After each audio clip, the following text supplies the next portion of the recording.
পাহাড় আমাকে প্রচণ্ড টানে। পাহাড় আমার একরকম বলতে পারেন দ্বিতীয় ভালোবাসা। নতুন একটা উইকেন্ডে নতুন একটা গল্প নিয়ে চলে এলাম আপনাদের সামনে। আজ আমি চলে এসেছি পাবংয়ের বেদারগাঁওতে। যারা পাহাড়কে ভালোবাসে তাদের কাছে কিন্তু পাবং নামটা চেনা পরিচিত হলেও এই গ্রামটার নাম সম্পর্কে এর আগে কখনো হয়তো শোনেন। যারা একদম অফবিট পছন্দ করেন, পাহাড়কে খুব ভালোবাসেন, তাদের কিন্তু এই গ্রামটা পছন্দ হবেই হবে। একদমই অফবিট, চারিদিকে শুধু পাহাড়, পাহাড়ি জঙ্গল, আর তার মাঝখানে এই গুটি কয়েকটা হোমস্টে। যারা আপনারা পুরনো দর্শক তারা তো জানেনই, আর আপনারা যারা প্রথমবার আমার এই ব্লগটা দেখছেন তাদের উদ্দেশ্যে জানাই, আমি আরও বেশি করে আমার সাবস্ক্রাইবারদের সঙ্গে কানেক্ট থাকার জন্য একটা হোয়াটসঅ্যাপ গ্রুপ বানিয়েছি। ডিসক্রিপশনে তার লিঙ্কটা দিয়ে দিলাম, চাইলে জয়েন করতে পারেন। ইচ্ছা আছে যে আপনাদের সাথে একটা গ্রুপ অ্যারেঞ্জ করার, তো যদি আপনারাও ইন্টারেস্টেড হন তাহলে আমাকে জানাবেন, তাহলে আমারও বুঝতে সুবিধা হবে। আপনাদের জানিয়ে রাখি, অ্যাকচুয়ালি এই পুরো জায়গাটা হচ্ছে সাবলবং গ্রাম পঞ্চায়েতের আন্ডারে পড়ে। আর তার মধ্যে যে গ্রামটা আছে সেই গ্রামটার নাম হচ্ছে পাবং, এবং এই পাবংয়ের মধ্যে এই যে গ্রামটা আমি আছি এটা আরও ছোট, সেই জায়গাটার নাম হচ্ছে বেদারগাঁও। আর এই বেদারগাঁওতে এসে আজকে একটা খুব সুন্দর থাকার আস্থানা হিসেবে একটা হোমস্টে বেছে নিয়েছি। এই পাবংয়ের বেদারগাঁওয়ে ঢোকার সাথে সাথে না একটা খুব ভাল লাগা ফিলিং স্টার্ট হয়ে যাবে। কেন বলুন তো?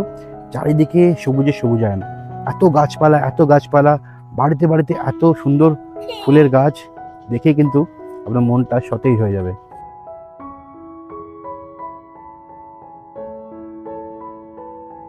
এই কালিম্পং ডিস্ট্রিক্টের মধ্যে আমার সব থেকে প্রিয় একটা গ্রাম হচ্ছে পাবং।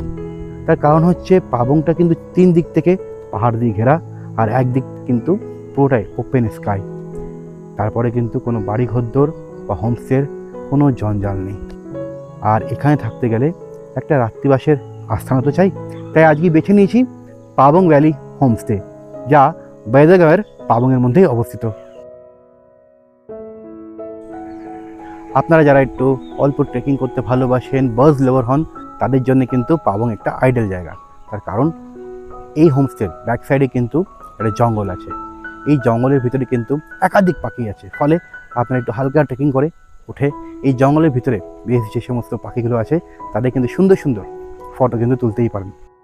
পাবংয়ের এই হোমস্টেটা বেছে নেওয়ার আরেকটা মুখ্য কারণ ছিল এই হোমস্টের যে স্ট্রাকচারটা আছে এটা অনেকটাই কিন্তু ব্রিটিশ কলোনিয়াল যে কটেজ স্টাইলে হয় সেই স্টাইলে কিন্তু বানানো, এবং ইনসাইডটাও কিন্তু একটা চমক আছে। এই হোমস্টের মোট 4টে কটেজ আছে, প্রত্যেকটাতেই 4 জন করে থাকতে পারে, অর্থাৎ এই হোমস্টের ক্যাপাসিটি হচ্ছে 16 জন।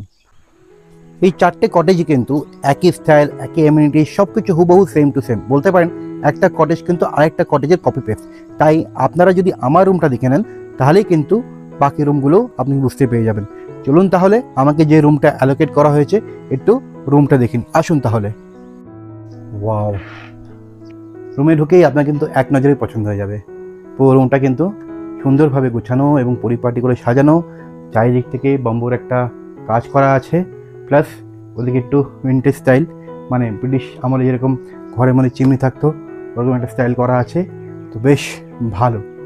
তো এখানে একটা বেড আছে, আর ওখানে একটা বেড রয়েছে। এখানে একটা সাইড টেবিল, টি টেবিলও বলতে পারেন, যেখানে দেখতে পাচ্ছি এরা কিন্তু কমপ্লিমেন্টারি একটা জলের বোতল দিয়ে দিয়েছে, প্লাস ডেন্টাল কিটও আছে, আর এখানে শ্যাম্পু, লোশন, দেন সাবান, এইগুলো কিন্তু প্রোভাইড করা হয়েছে। তার সঙ্গে দেখতে পাচ্ছি ইলেকট্রিক কেটলি, গুড নাইট, আর এদিকে আপনার কিছু যদি আলা কার্ডে খেতে চান তার একটা মেনু কার্ড। আরেকটা জিনিস ভালো লাগছে যে ফ্লোরে কিন্তু কার্পেট পেছানো আছে, ফলে শীতকালে কিন্তু আপনার পায়ে কিন্তু ঠান্ডা লাগবে না। এদিকটা আছে ওয়াশরুম, ওয়াশরুমের পাশেই ডাস্টবিনও রাখা আছে। চলুন একটু ওয়াশরুমটা এবার দেখে নেওয়া যাক। আচ্ছা, ঢুকে দেখতে পাচ্ছি এখানে গিজার আছে, এখানে ট্যাপ কল, বালতি মগ দিয়ে দিয়েছেন, আর এদিকটা আছে একটা মিরর, হ্যান্ড সোপ, বেসিন এবং ওয়েস্টার্ন। আর এই রুম থেকে বেরিয়েই আপনি দেখতে পারবেন একটা ছোট্ট গার্ডেন টাইপের এরিয়া রয়েছে, বা উঠোনও বলতে পারেন, ডেডিকেটেডলি এই কটেজের জন্য এই গার্ডেনটা। আর এখানেও আপনারা কিন্তু বনফায়ারের ব্যবস্থা করা আছে, আর রুম থেকে বেরিয়ে দেখতে পাবেন একটা বড় বারান্দা টাইপের, যেখানে কিন্তু দুটো চেয়ার এবং একটা টি টেবিল রাখাই আছে। ফলে সন্ধ্যাটা কিন্তু চা খেতে খেতে আর এরকম সুন্দর একটা ভিউ দেখতে দেখতে আপনি কিন্তু সন্ধ্যাটা বেশ ভালো কাটাতে পারেন।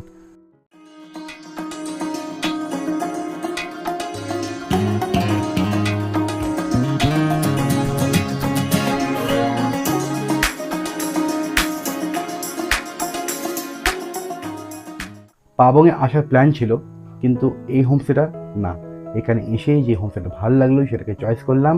আর সত্যি রুমটা দেখেই আমার পছন্দ হয়ে যায়। যেরকম এই হোমস্টের আউটসাইডটা যেরকম দেখতে সুন্দর না, একটা ব্রিটিশ কলোনিয়াল ব্যাপারটা আছে, ব্রিটিশ ওই কটেজ টাইপের ব্যাপারটা আছে, সেমনি কিন্তু ইনসাইডটাও।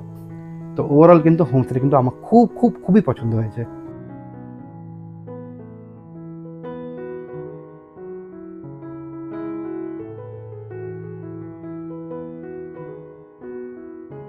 আর বেলাও অনেকটা হয়ে গেছে, 2টো বেজে গেছে।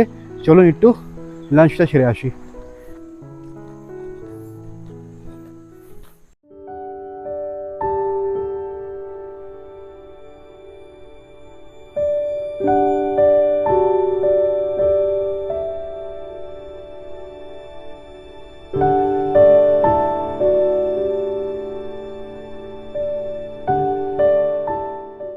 তো লাঞ্চের মেনুতে আছে, এদিকে আছে গ্রিন স্যালাড, দেন রাইস, বেগুন ভাজা, শিম এবং আলুর একটা তরকারি, আলু ভাজা, মুসুর ডাল, ডিম কারি অ্যান্ড পাঁপড়। লাঞ্চের মেনুটা জাস্ট জমে গেছে। পাহাড়ে এসে ওই 5 স্টার হোটেলের মেনু নয়, এই সাধারণ অথচ ভালোবাসা দিয়ে রান্না করা খাবারটাই মনটা ভরিয়ে দেয়। ঘোরার আসল আনন্দটা কি বলুন তো? শুধু ওই নতুন জায়গা দেখা নয়, সেই জায়গার খাবারের স্বাদের মধ্যেও লুকিয়ে আছে একটা আলাদা ভালো লাগার অনুভূতি। আর সত্যি পাবং কিন্তু সেই সম্পূর্ণ জিনিস পূর্ণ করছে আজকে।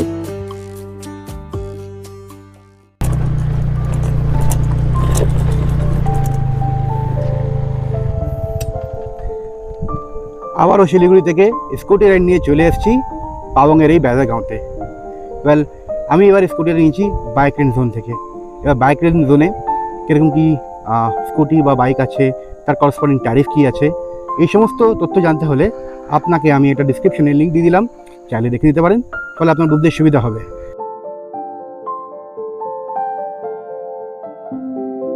সত্যি কথা বলতে গেলে আমার কাছে যেমনি ঘোরাটা ইম্পর্টেন্ট, ওই এদিক ওদিক সাইড সিনের চেয়ে তার চেয়ে অনেকটা বেশি ইম্পর্টেন্ট আমার কাছে গ্রামটা এক্সপ্লোর করা, পায়ে হেঁটে স্কুটি করে গ্রামটা ঘোরা। এটাই কিন্তু স্কুটি নিয়ে আসার একটা বা 2 চাকা নিয়ে আসার একটা প্লাস পয়েন্ট। কোনো গাড়ির ওপর ডিপেন্ডেন্ট নেই, নিজের মতন ঘোরো, পুরো গ্রামটাকে এক্সপ্লোর করো, দেখতেও ভালো লাগে। আর যখন আপনি স্কুটি বা বাইক নিয়ে যাবেন না রাস্তায়, আমি সত্যি বলছি আমার পাহাড়ে কিন্তু 2 চাকা চালাতে খুব ভালো লাগে। মানে অ্যাটলিস্ট 180 ডিগ্রি দিয়ে আপনি পুরো পাহাড়টা, পুরো হিল ভিউটা আপনি কিন্তু দেখতে পারবেন, এনজয় করতে পারবেন, প্রকৃতির একদম কাছাকাছি থাকবেন এবং নেচারটাকে আপনি পুরো ফিল করতে পারবেন। আমার খুব সুন্দর লাগে। তো বিকেলবেলা স্কুটি নিয়ে পায়ে হেঁটে পুরো গ্রামটা অলমোস্ট ঘুরলাম।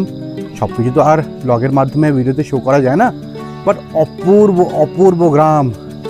আমি বেশ কিছু কাপলসদের দেখলাম, মানে নিউলি ম্যারিড কাপলস, তারা হাতে হাত ধরে এখানকার রাস্তাঘাটে হেঁটে বেড়াচ্ছিল।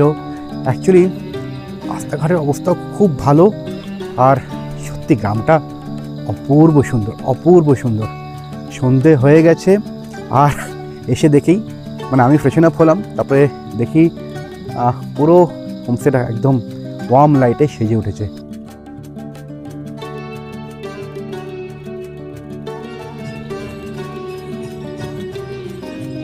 ওই উগ্র গান হোমস্টেতে এসে সন্ধ্যাবেলা থেকে মানে পার্টি সং চলে যাচ্ছে, ওরকম জিনিস আমি অবজার্ভ করলাম না।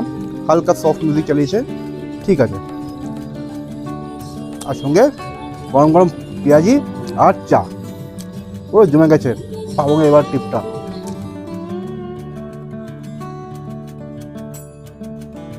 পাবংয়ে কিন্তু রাত্রি দিয়ে কিন্তু ঠান্ডা লাগে, সে আপনি যে টাইমেই আসুন না কেন বছরের। তো সন্ধ্যাবেলা কিন্তু সেরকম না মনে হলেও রাত্রের পর কিন্তু খুব ঠান্ডা লাগে।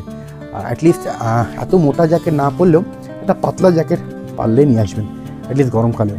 তো যাই হোক, আর ঘড়ি বলছে এখন 10টা, ইটস ডিনার টাইম, বিকজ এখানে কিন্তু ওই 10টার মধ্যে কিন্তু র্যাপ আপ করে দেওয়া হয়। তো ডিনারে আছে স্যালাড, ভেন্ডি আলু ভাজা, রুটি, আর এখানে কিন্তু চিকেন 1 2 3 4 এই 4-5 পিস মতন চিকেন রয়েছে। চিকেন কিন্তু সত্যি খুব ভালো হয়েছে, খুবই ভালো হয়েছে। যাই হোক, আমি তাহলে আমার ডিনারটা এনজয় করি, কালকে একবারে সকালবেলা দেখা হচ্ছে। আপাতত good night. Good morning from Bedargaon, পাবংয়ের বেদারগাঁও। ওয়েল, আজকে এখান থেকে চেক আউট করার টাইম। এখন এখান থেকে ব্রেকফাস্ট খেয়ে বেরিয়ে যাব কলকাতার উদ্দেশ্যে। এই মেঘলা ওয়েদারে এরকম জায়গায় বসে খাবার দাবার খেতে কিনা অপূর্ব লাগে। চারিদিকে ভেসে বেড়াচ্ছে মেঘ, আর তার মাঝখানে গরম গরম পরোটা আর আলুর দম।